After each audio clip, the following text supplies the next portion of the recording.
CM साहब का visit रहा मोहर सब डिवीज़न, आप किस तरह से देखते हैं? सीएम साहब से लोगों की उम्मीदें थी, उनमें मुझे नहीं लगता कि कोई 1% भी हुई होगी। वर्ड मैं सुन रहा था लाइव पे कि सरकार को इनके लोन माफ़ करने चाहिए।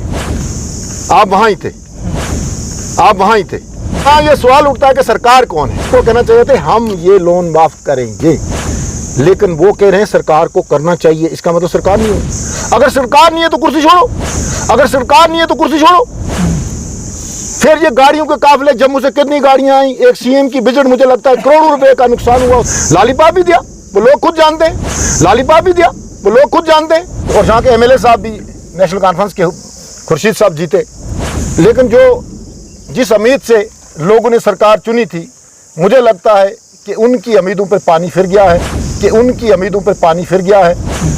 लेकिन मैं इनसे एक इल्तिजा करना चाहूँगा अपने एमएलए साहब से, घूमते आप बड़ा हो, लेकिन डोगरी कहते हैं माड़े रोने को चुप जंगे। घूमने का फायदा क्या है जब आपके घूमने से कोई 1% भी असर नहीं हो रहा है। सड़कें वहाँ की वहाँ हैं, अस्पतालों में स्टाफ नहीं है। ये देवल का अस्पताल और बलमत कोट का अस्पताल 20 साल से ये लफड़ा चल रहा है, अभी तक ये बिल्डिंगें नहीं डिपार्टमेंट के पास हैं। तो फिर कब कौन सा दौर आएगा? अब चुनी हुई सरकार के बाद कोई और सिस्टम है हमारे पास कि हम आगे बढ़ेंगे? बात कहना चाहूँगा, खुदा से डरो, उस ईश्वर की मार से डरो। इस बार एक झलकी दिखाई है उसने हम सबको, हमें उससे डरना चाहिए। किसी शायर ने कहा है, तू कुछ बन न बन, बस इंसान बन।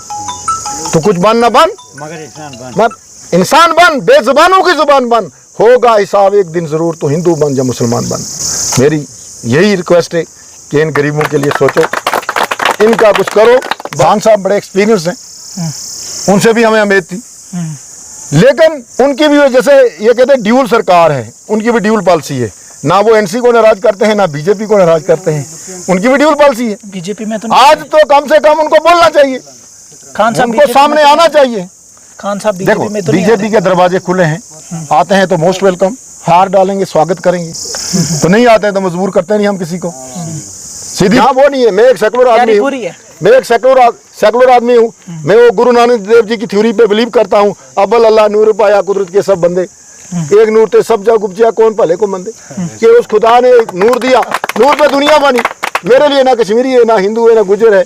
आप भी मेरे स्कूल में पढ़े हो, मेरे स्कूल में कभी आपने देखा कि हमने कोई इम्तियाज किया? और मैं हमेशा कहता हूँ कि जिस दिन मेरे मन में ये सोच आएगी कि मैंने इन लोगों से पैसा लेना है और बच्चों को नहीं पढ़ाना है, तो अल्लाह ताला मेरे पे पूरे दिन दिहाड़े बिजली डाल दे, जिसको त्रट कहते हैं कश्मीरी में, त्रट डाल दे मुझे। अगर मेरी ये सोच है कि हम पढ़ाई के मैदान में बच्चों को पूरा आगे ले जाएं, और जब एजुकेशन होगी तो सारी चीज़ें आगे बढ़ेंगी। मैं 2014 में पॉलिटिक्स में आया, और 2014 से लेके आज तक मैं बड़ा बारीकी से इस पूरे इलाके पे नज़र बना के रखता हूँ, और यहाँ मैं आता जाता रहता हूँ। अब फ्लड के बाद मैं आज कोई 2 महीने के बाद इस इलाके में आया हूँ, लेकिन बड़ा दुख हुआ। पहले हमारे पास एक बहाना था कि भाई चुनी हुई सरकार नहीं है तो लोगों की काम नहीं हो रहे हैं, ब्यूरोक्रेट सुनते नहीं। लेकिन इलेक्शन हुआ, सरकार बनी, और फुल मेजॉरिटी से सरकार बनी, कोई डाउट वाली सरकार नहीं बनी। और तजर्बाकार लोग हैं उसमें, उमर साहब उसके चीफ मिनिस्टर बने, और कोई नई मेरे ख्याल 3rd टाइम वो बने, एक्सपीरियंस्ड आदमी थे। लेकिन सरकार से जो उम्मीदें थी, और यहाँ के एमएलए साहब भी नेशनल कॉन्फ्रेंस के खुर्शीद साहब जीते, लेकिन जिस उम्मीद से लोगों ने सरकार चुनी थी, मुझे लगता है कि उनकी उम्मीदों पर पानी फिर गया है। टोटल अगर मैं देखता हूँ, 1 साल होने जा रहा है, तकरीबन सितंबर में ही इलेक्शन हुआ था। 1 साल के बाद हमने इस खासकर गुलाबगढ़ ब्लॉक को जो देखा, मैं परसों हसोत में गया था, चसाना ब्लॉक में बन्ना के मुकाम पर चाना को मैंने देखा, जहाँ मैं तूली भी गया, मैं चाई फगोली में, सड़कों की जो हालत तब थी उससे भी बदतर हो गई। मुझे ऐसा लगता है कि ये सड़कें किस हालात पर छोड़ दी हैं, इनका जिम्मेवार कौन है? क्या डिपार्टमेंट है, क्या सरकार है, क्या सिविल लोग हैं? मुझे जैसा लग रहा है कि ये सड़कें जो है ये खुदा के भरोसे छोड़ दी हैं, और लोगों की जो तकलीफ है, दुख है, उसको कोई नहीं देख रहा है। हम उनके शुक्रगुजार हैं कि फ्लड अफेक्टेड एरिया में वो आए। सीएम साहब है, बड़ा प्रोटोकॉल है, तहसील हेडक्वार्टर पर पहुंचे, लेकिन जो सीएम साहब से लोगों की उम्मीदें थी, उनमें मुझे नहीं लगता कि कोई 1% भी हुई होगी। वही 5 मरले जगह जो पुरानी स्कीम है कि हम 5 मरले ज़मीन देंगे आपको मकान देंगे, मुझे कोई स्पेशल जो हमदर्दी थी इन लोगों के लिए नहीं लगी। यही कहा कि सरकार को, उनका एक वर्ड मैं सुन रहा था लाइव पे कि सरकार को इनके लोन माफ़ करने चाहिए। आप वहाँ ही थे, ये कहा था नहीं, सरकार कौन है? वो कह रहे हैं कि सरकार को इनको ये देना चाहिए, माफ करना चाहिए, ये माफ करना चाहिए। मैं ये पूछना चाहिए सरकार कौन है? उनको कहना चाहिए थे हम ये लोन माफ करेंगे, हम इनको ये देंगे, लेकिन वो कह रहे हैं सरकार को करना चाहिए। इसका मतलब सरकार नहीं उनकी।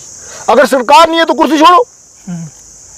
फिर ये गाड़ियों के काफिले, जम्मू से कितनी गाड़ियां आई, एक सीएम की बजट मुझे लगता है करोड़ों रुपए का नुकसान हुआ, उसमें करोड़ों रुपए खर्च हुए, और ये पैसा किसका है?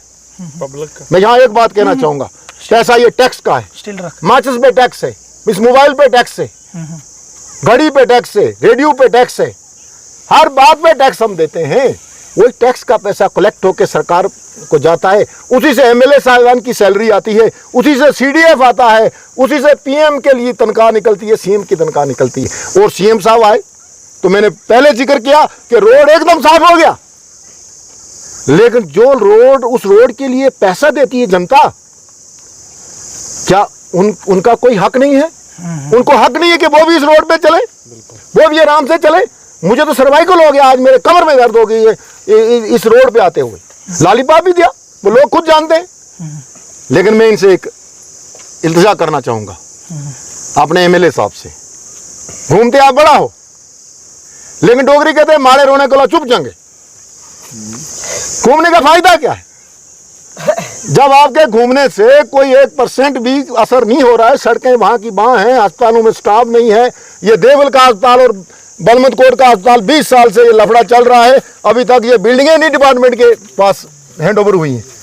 एमएलए तो यही लोग रहे, मंत्री यही लोग रहे, इन्हीं के कार्यकाल में बनी, लेकिन कोई फंक्शनल है? देवल की बिल्डिंग में घास जमा हुआ है, गोबर है सर, गोबर पड़ा हुआ है। बलमत कोट की बिल्डिंग में जाओ आप, वहां भी गोबर है, अंदर जानवर फिरते हैं। तो फिर कब कौन सा दौर आएगा? अब चुनी हुई सरकार के बाद कोई और सिस्टम है हमारे पास कि हम आगे बढ़ेंगे? मेरे की बात कहना चाहूंगा, खुदा से डरो, उस ईश्वर की मार से डरो। इस बार एक झलकी दिखाई है उसने हम सबको, हमें उससे डरना चाहिए। किसी शायर ने कहा है, तू कुछ बन न बन, बस इंसान बन। तू कुछ बन न बन, मगर इंसान बन।